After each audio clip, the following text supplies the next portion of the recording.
রোববার রাতে রাজধানীর কলাবাগানে ভাড়া বাসায় ঘুমন্ত অবস্থায় স্ত্রী তাসলিমা আক্তারকে হত্যা করেন তার স্বামী নজরুল ইসলাম। পরিস্থিতি সামাল দিতে মরদেহ ডিপ ফ্রিজে রাখেন। 2 মেয়েকে নিয়ে যান বোনের বাসায়।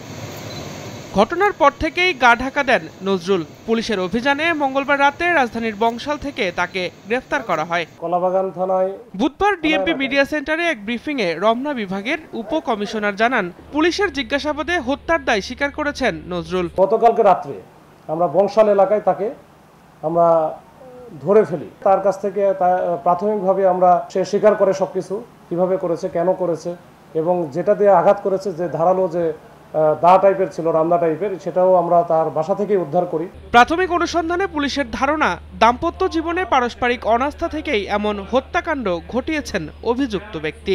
তাদের দাম্পত্য যে কলহ ছিল বা আস্থার অভাব ছিল, অন্য একজনের সাথে রিলেশন আছে, এরকম একটা চিন্তা, আর একটা হচ্ছে টাকা পয়সা।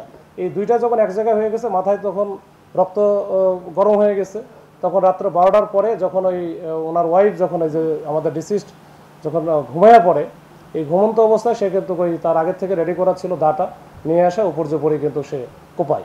চাঞ্চল্যকর হত্যাকাণ্ডের বিষয়টি খতিয়ে দেখছে আইন শৃঙ্খলা বাহিনী। তার বাচ্চারা কিছু জানতে পারে, সেটা আমরা আরেকটু পরে হয়তো কথা বলে বুঝতে পারবো। দিন মোহাম্মদ সাব্বির, সময় সংবাদ, ঢাকা।